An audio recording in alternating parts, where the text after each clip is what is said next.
Your Creative Push, episode 30. There was all these questions, and instead of just sitting there stuck in the questions, I just took a step.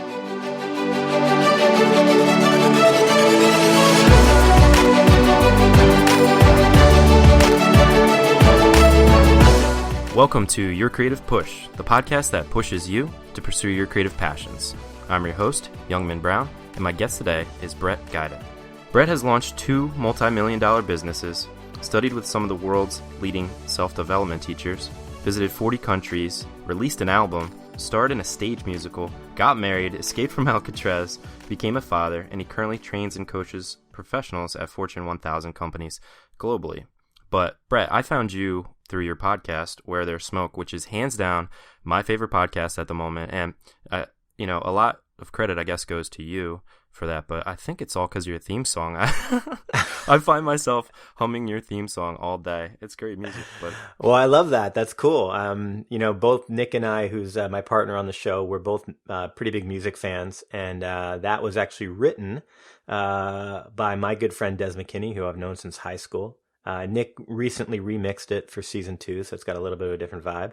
But that means a lot to me because it really mattered to us. It really mattered to us, and I was happy with what we came up with, and not a lot of people mention it. So thanks for that. That's cool. You're welcome. No, but it is a great show, and it's definitely in your latest episode, you talked about the gap. Yeah. And you can explain that, but to me, you're the other side of that gap. It's just such a great podcast, and I can't recommend it enough. If you are looking for self-help and motivation, it's a great weekly podcast. Always my first play. Cool. Yeah. And I think one of the things we just recently had an iTunes review, and the person called our show genre-defying. And I kind of like that because we often talk about our show as kind of a mix between Radiolab meets The Daily Show. And I do think what we're doing, I've been in self-development for a long time, and what we're doing is genre-defying, just in the fact that it's not your typical self-help show, right? Or a self-development show. We definitely are looking to educate and entertain at the same time. And, we bring in a lot of audio clips and movie clips. You know the show really well. So I would just say to people out there, and listen to the first 10 minutes of any show that we've done, and I think you'll get a sense that what we're doing, I like to think, is a little different than what a lot of other people are doing. Yeah, I'd say so for sure. And give it 10 minutes and you'll definitely be hooked as well. Speaking of the gap, could you kind of tell the audience about that? Yeah, sure. You had sent me kind of a few questions you thought we might talk about here, and I thought for sure I'd get into it at some point. So no better time than the present. It's one of my favorite concepts. Interestingly, Nick and I met, about a year and a half ago.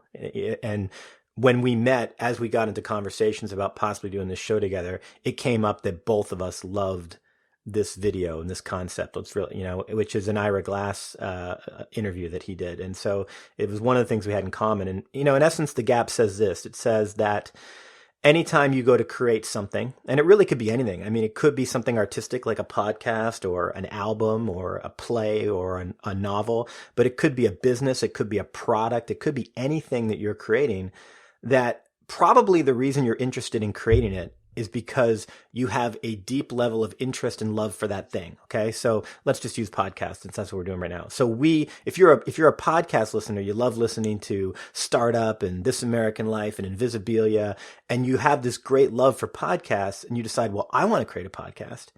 Well, the reality is that your skill level, right, your ability level to create a podcast, to write it, to produce it, to host it, to deliver it, is obviously not going to be as high as Ira Glass, because Ira Glass has been doing it for 30 years. So what's going to happen is when you first produce your podcast and then you listen to it, you're probably going to think it's terrible.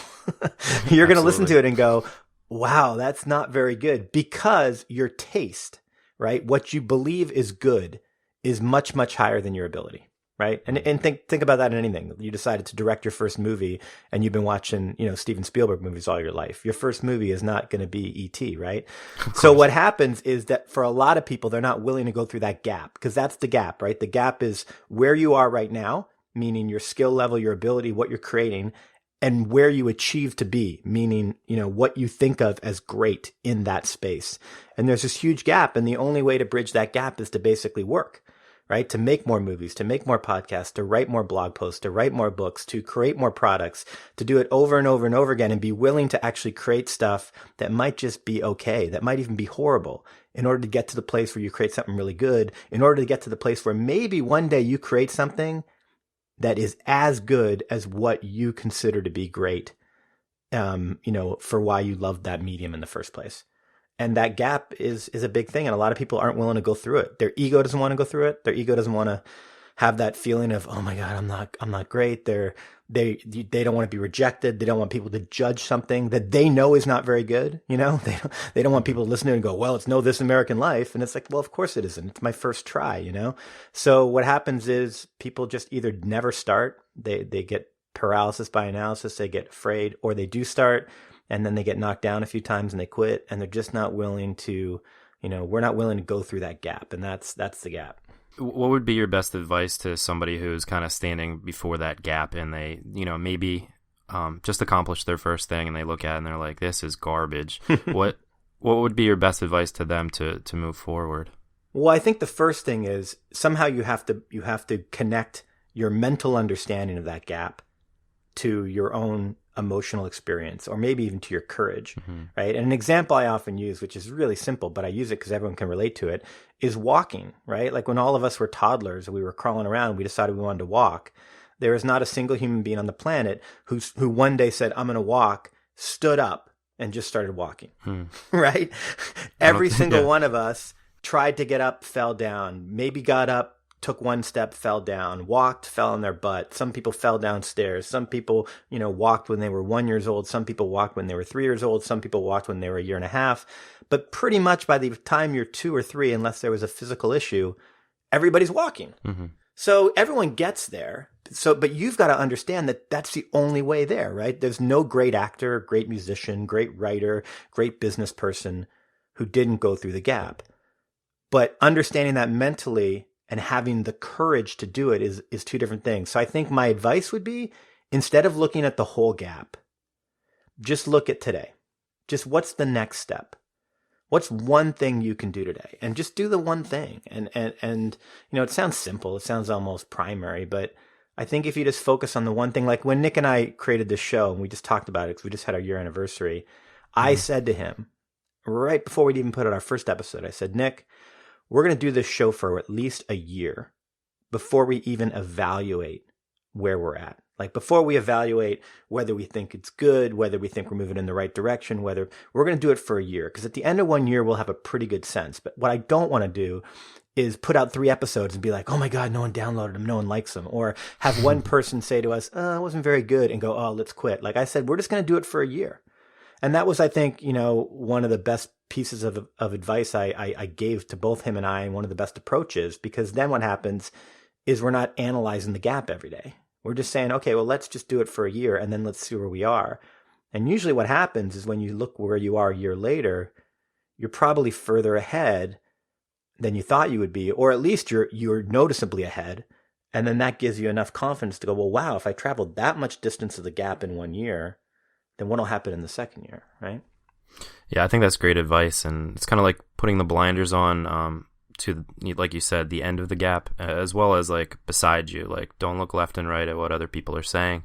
And then, after a year, I think a year is a good time. You can kind of look back and see all those steps that you made every single day and really see the distance that you closed. Yeah. Yeah. And one other thing I'll say, I've done this a few different times in a couple of different businesses I've had.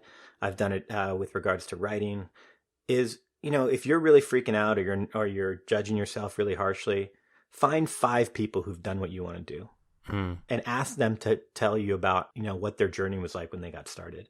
Because again, sometimes I find it's helpful to just be like, oh my gosh, like Tom Cruise didn't wake up one day and be put in a movie. Like he actually failed miserably. He was told no 1,000 times, like whatever it is. Like, I think we just forget that.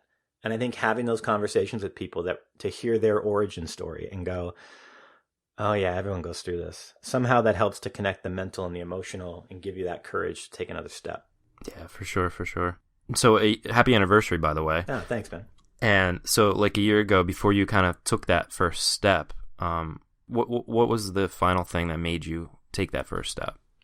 Well, I mean, I think for me, I was getting to a point where I was It's interesting. We just re-released today, and we're doing this interview on February 2nd, so I don't know what day it's being released. But on Tuesday, February 2nd, we put out a repeat episode of Where There's Smoke from a year ago about stories. And it actually tells the origin story of our show, and it includes some voice memos that I made when I was kind of trying to figure everything out. And what was interesting was I was just at this point of exhaustion. Like I had known for 2 years at least, if not longer, that I wanted to break out of what I was doing, because most of what I've been doing for the last 10 years has been under other people's umbrellas, right? So I've been a speaker and a trainer, but I've been doing a lot of other people's material, a lot of other people's concepts. I bring myself to it. I bring some of my own stories to it, but it's not my work. And I always knew that I wanted to just be doing my thing, get my message out, and, write a book and do say what I wanted to say, express myself fully. Be Brett.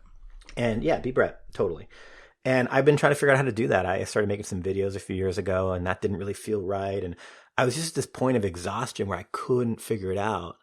But the good news was I was trying, like I was swinging the bat. So I wasn't just sitting in my room trying to figure it out. I was trying to figure it out through action, which is, I would also say, is a good piece of advice, I believe. Because if I find 10 things I don't want to do, I'm still closer to what I do want to do. And so I think for me, it was really just getting to the point where I figured out the idea, and I was like, yes, this is it. It's this show called Where There's Smoke that I've had in my head for years about, kind of taking current events and filtering them and looking at self-development. And then it was just a matter of trying to figure out how to make it work. And again, I just put myself into action, because when I sat there and I thought about all the obstacles between where I was and where I wanted to be, and the show that I wanted to create, I didn't have the technical skills to do it. I didn't have the money to pay someone who had the technical skills. I didn't even know if somebody out there would I needed to find a partner to do it. And anyone who's ever had any sort of partnership, whether it's a romantic relationship, a business partnership, a band, that partnerships are hard. So trying to find there was all these questions. And instead of just sitting there stuck in the questions, I just took a step. So for me, that at that point, the step was I put an Elance ad up, a very specific Elance ad, to see if I could find somebody who was the person I would want to partner with on this project, which I ultimately did. But yeah, so I think for me, it was just getting to that point of breakdown and exhaustion, where I was like, if I look in the mirror 6 months from now and I'm still where I am, I will not like myself very much. So, just take a step, Brett, take a step. That always seems to be good advice for me. Yeah, I think a lot of people can relate to that kind of feeling. I just actually got it. I just turned 30, so I think 30 is a good age to kind of like look around. When I turned 30, I had the exact moment. I'm 44 now, and when I turned 30, man, I went through a whole year of that. Yeah, it is one of those benchmarks for a lot of people. Yeah, so that's why I started the podcast, and kind of like you said, it's a lot of you make mistakes and everything else, but I think that, like you said, the act of swinging the bat that itself can bring a lot of joy, just doing it. Yeah, I think one of the things that's become a theme of our show, it's interesting, as we create these episodes week after week, we talk to all these really interesting people, right? We talked to Lulu Miller from Invisibilia. We talked to Franklin Leonard from the Blacklist. We just had a great one with Kelly McGonigal on willpower. We talked to all these people, and I feel like there's these themes that keep coming up, and sometimes Nick and I are afraid that we're creating the same show in a different language, but there are these themes, and one of the themes is the fact that it just, you got to do the work. There was just in the last week this this Chris Pratt, right, the guy who was in Guardians of the Galaxy, this Instagram post he put up went viral.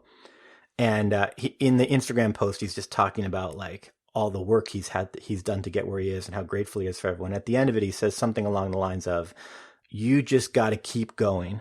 Whatever you're pushing against it will break before you will."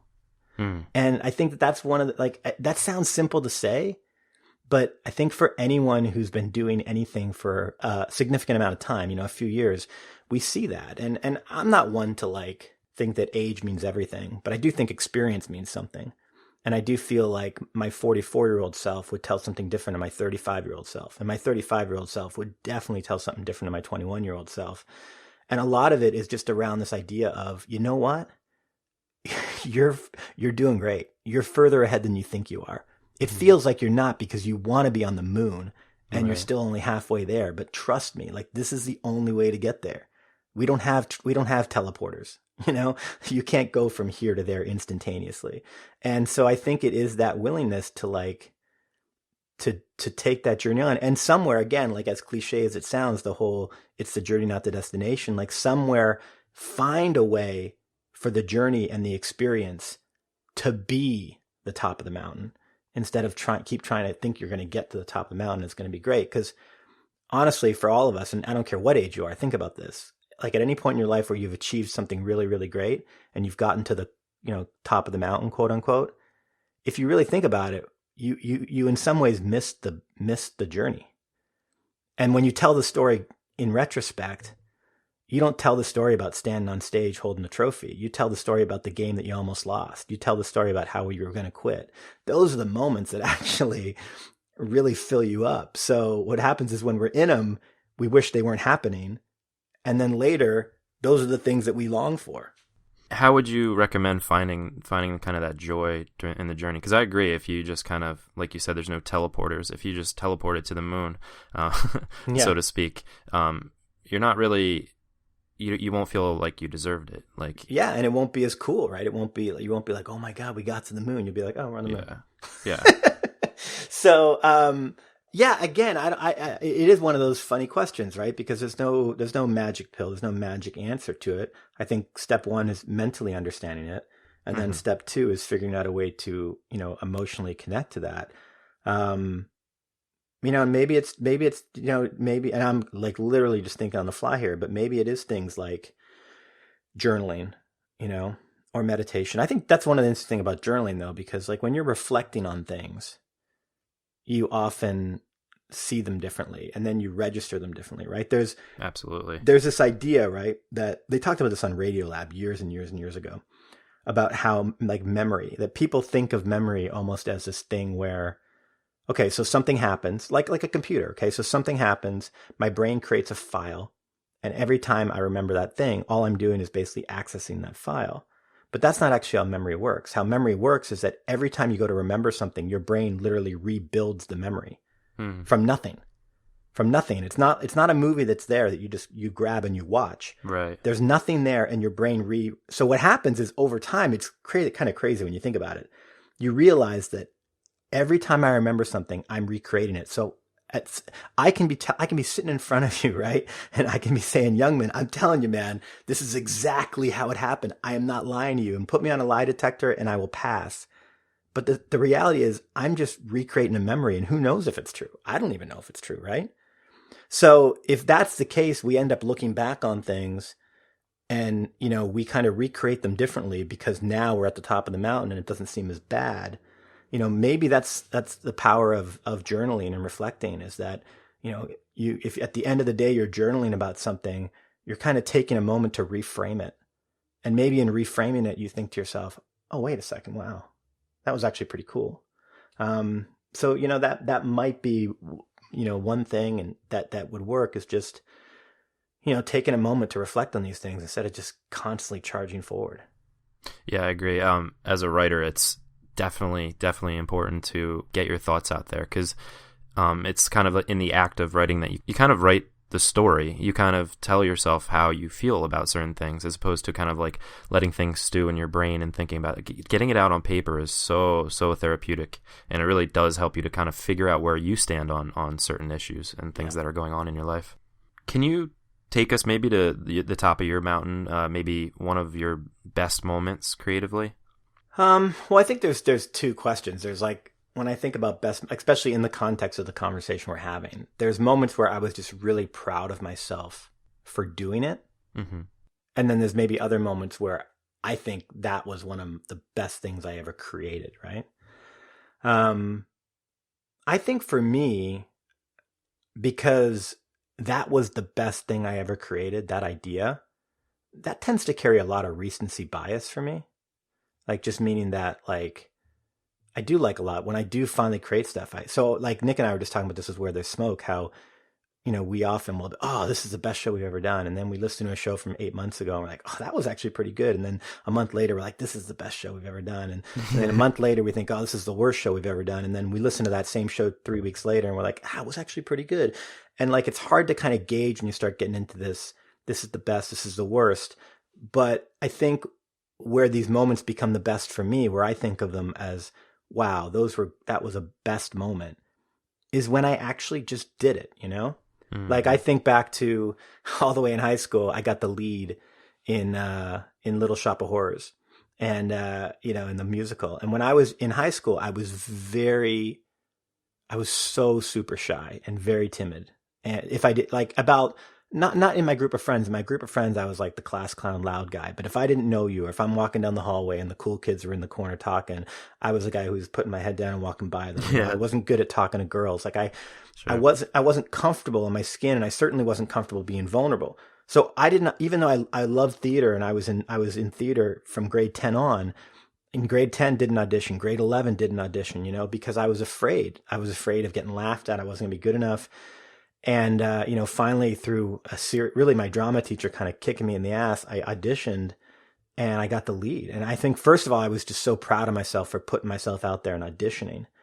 And then getting the lead was just like, wow, and I think that moment of, oh, it can be like this, and then years later wanting to make a record and being afraid, and then, being pushed to do an open mic by a friend of mine.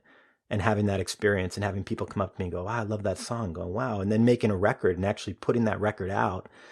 And, that is still one of my proudest moments. Like I still, that record was produced in 2003.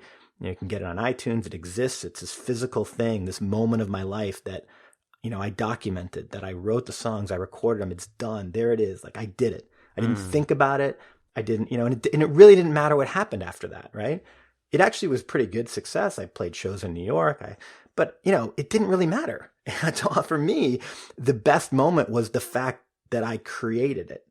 And same with the podcast, I think. Like Nick and I talked about this, like the fact that we did it. How many people think about creating a podcast? And then, because it's out of our control, right? Once you create the album, the podcast, the book, the product, it's kind of out of your control whether people like it or not.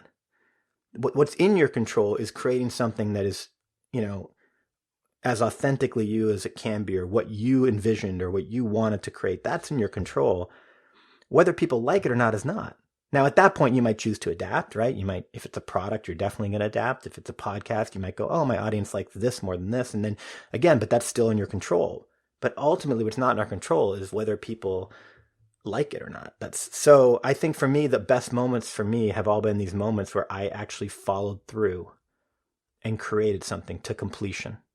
And, everything that happened after that was gravy. Yeah, I love that idea. I definitely agree, too. It's kind of like if you get an idea to do something, you're kind of either A, going to do it, or B, going to die regretting not doing it.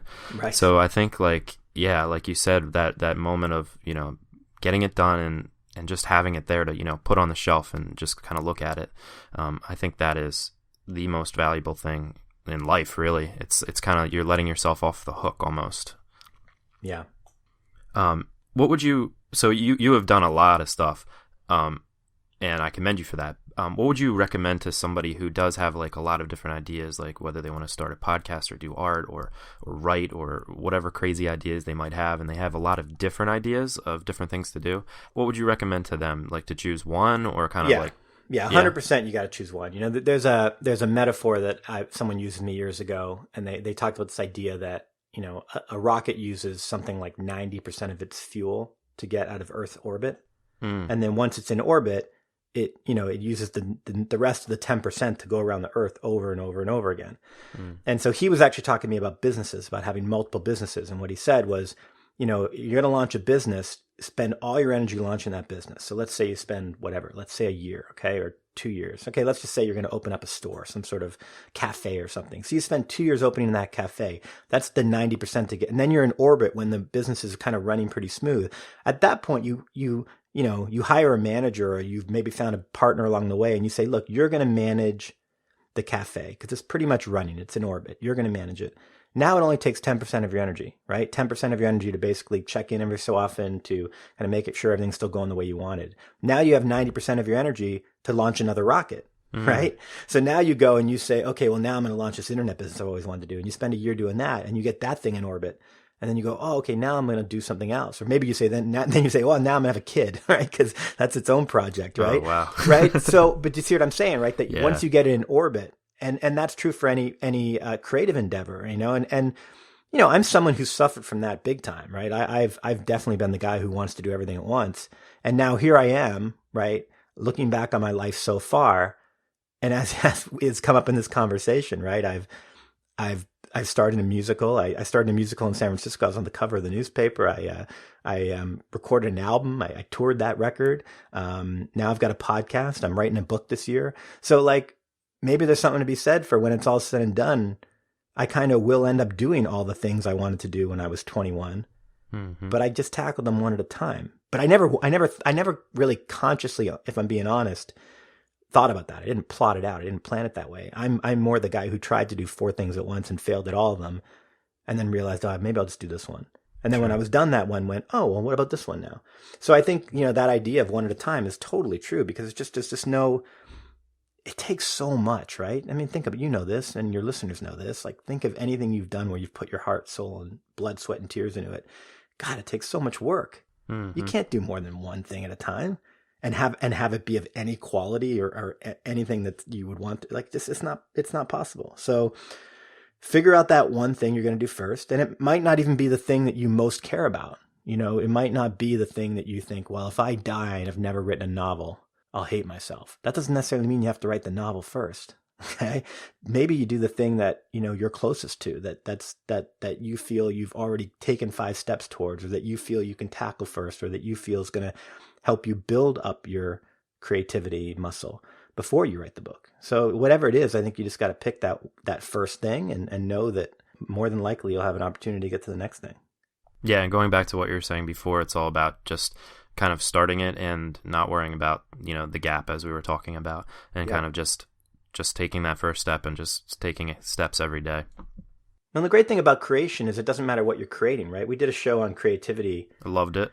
Yeah, awesome. And one of the things about the main thing in that show was that creativity is in everything, right? Mm-hmm. Like, creativity is in fundraising. Creativity is in starting a business. Creativity is in having a conversation with someone about why you love them. Creativity is in writing a book, and isn't doing art, and isn't doing a podcast. Creativity is in writing a business. Creativity is in everything. So no matter what you do, you're going to be strengthening your creativity muscle. So if you launch a business and then 2 years later decide to write your book, your creativity muscle to write that book will be stronger from launching the business. So it's all gonna link to each other in some way as well. Perfect advice, man. We're gonna get into our final push, but before we do you have a favorite book or YouTube clip or anything else maybe that you draw inspiration from, like Ira Glass's video, The Gap, and that maybe we could draw inspiration from as well? Yeah, and I think you had mentioned that before we talked, and I definitely was going to bring up The Gap, so I would say that's one for sure. Mm-hmm. One of my favorite books, and again, it's not highly original, but it's one of the few books that I've read many, many times, is The Alchemist. For me, love it. Yeah, for me, that's always been kind of an inspiration. There's when I'm in moments when I'm maybe feeling a little bit lost or am questioning or struggling, I somehow find that reading that book gives me it kind of fills my faith coffer. Yeah. So that's always been something. So I think from an inspiration standpoint, that those two things. And then this is going to be a little bit on left field, but I actually mentioned it in our show a couple months ago, but there's a video called Mr. Nice. Mr. Nice. Yeah. And so if you just go type into Google Mr. Nice dance, and it's this flash video of this pink blob dancing. And it's literally my favorite thing on the entire internet. And the reason I love it is sometimes when I'm just having a rough day or a bad day, that idea of don't sweat the small stuff, or we're going to laugh about this someday. I just find I go play Mr. Nice, and that video just reminds me that it's not that serious, Brett. It's all good. It's all good, man. It's okay. Smile. So Mr. Nice is kind of my lightning rod for reminding myself that it's probably not as bad as I think it is. So those would be my 3 things. Cool. Yeah, I'll have to check that out. There was a little animated GIF of Spider-Man that he's like doing a little dance, and he just does the same thing for like, it just loops every 2 seconds, but it links up to like almost any song that you play. Oh, nice. It just like matches up. So that's my go-to. So I'm gonna have to get you to send that. I'm a huge Spider-Man fan, so I'll have to get you to send me that. And we'll link all those up in the show notes at yourcreativepush.com/Brett with 2 T's, BRETT. All right, man, now it's time for our final push. And this is where I ask you to kind of reach through the microphone and grab somebody on the shoulder who is really, really digging what you're saying and thinking maybe I could do this too, and just give them that push to, as we said, take those first steps. Well, I think we talked about it earlier. I mean, here's the thing. This again, I'm just telling you what I believe, but I'm telling you what I believe from my experience, from the experience of other people, from talking to thousands of people through my life. I believe that, at some point, when you look back on your life, and you might be someone who dies slowly, you might know it's coming, or it might be fast, but I actually believe that when you die, everything slows down. So I think that no matter when it happens, you're going to have a moment of reflection where you're going to be looking back. And I think there's only really one reason that you're going to potentially like hate yourself. I mean, that's a strong word, but that you're just going to be like, excuse my French, but like, fuck, what was I thinking? And I think that one reason is going to be that you just didn't try. Yeah. I really do. I have some regrets in my life of things I did. And I was like, oh, I could have done that differently. But there's like, whatever. The regrets I have in my life that have haunted me, that I still am like, I got to do, are the ones, all the times I didn't do something, the girl I didn't walk up to and say hi to, the chance I didn't take, the play I didn't audition for, the thing I didn't write, that's because you can't go back. You can't go back, and failing is like not that big a deal, because the thing about failure is you get to be proud of the fact that you tried and you learn from it, but you don't learn anything from walking away except that you're a coward, and it sucks. It sucks. And so, it's like what I want for everybody, this is what I always say, it's my thing, is I want people to live the full expression of their life, whatever the full expression is for you. I want you to get to the end of your life and go, whew, it didn't all go the way I planned, but man, I just kept putting it out there. I kept putting it out there. And, you'll only hate yourself if you didn't try. So just put it out there. Just put it out there and just know that like whatever happens after that is gravy. Powerful, powerful stuff. Yeah. It's important to answer those what ifs, I think. Just to say what if and then just give an answer, figure it out, do it. That's it, man. Cool. You can find Brett for the podcast, wherethere'ssmoke.co. I highly, highly recommend you go check that out or download it on iTunes or whatever you're listening to this on. Go right now after the episode and subscribe. I promise you will not regret it. And you can also follow Brett on Twitter at Brett Gajda. That's BRETTGAJDA. Where There's Smoke is at Explore WTS on Twitter, and you can also find them on Facebook. Anything else, Brett? Nope, that covers it, man. Cool. Brett, thank you so much for coming on the show today and for giving us that push. Hey, my pleasure. I love what you're doing. We all need a push in life, that is for sure. So thank you for being out there doing what you're doing, man. Of course. Thank you, man. You're very welcome. Cheers. What? So cool. Thank you so much, Brett, for coming on the show. Such a value-packed episode. And it's funny, Brett is one of my heroes. Ever since I, decided I wanted to do my own podcast. Brett, John Lee Dumas, and Joe Rogan, they're the main podcasters I listen to, and they all have, very different shows, but I especially appreciate Where There's Smoke and Brett's story and how he feels so inspired now that he has, found the platform to really put his voice out there in the world. One of the things that he mentioned was, just taking it one day at a time, and that can be such a tough thing to do. And he waited an entire year before he started, evaluating. I can't even imagine doing that. That's such a hard thing to do. I struggle with that all the time just with this podcast. One day I'll feel great, and then the next day I feel like crap. All of a sudden the downloads will be lower than other days, and I'll feel terrible. But in that moment, it's so hard to remember how incredibly ahead of expectation, that this podcast is actually doing. I had a 1-year goal, which I won't say on the air, but let me just tell you that in 1 month I am close to halfway there. But even when, things are ahead of expectation, the upward trend is there and everything's going great, 1 or 2 days of negativity, a slight downward trend, it feels brutal. It feels like a failure. And it reminds me of playing poker, of ignoring those bad days, because statistically you're always going to have losing days. you're supposed to look at your playing sessions as not individual sessions, but one lifetime session, and put in my I put in my winnings in Excel, and there'd be dips in there, but it'd be an upward trend. And as you're playing and having bad beats, you kind of know that no matter what you do, even if you're going to have bad days, to just kind of ignore that and just focus on the long-term process. And it's such a hard thing to do, especially now that I don't play anymore. And it's just when, you're having a bad day as a creative person, or a bad day with anything really, it's important to just kind of put those blinders on and just keep taking it one day at a time, as Brett said. The other thing is, like, when it seems like I'm having a really bad day so far, my inbox will ding and I'll get this email from a listener, and I just melt and everything's okay again, because this is the reason that I'm doing it.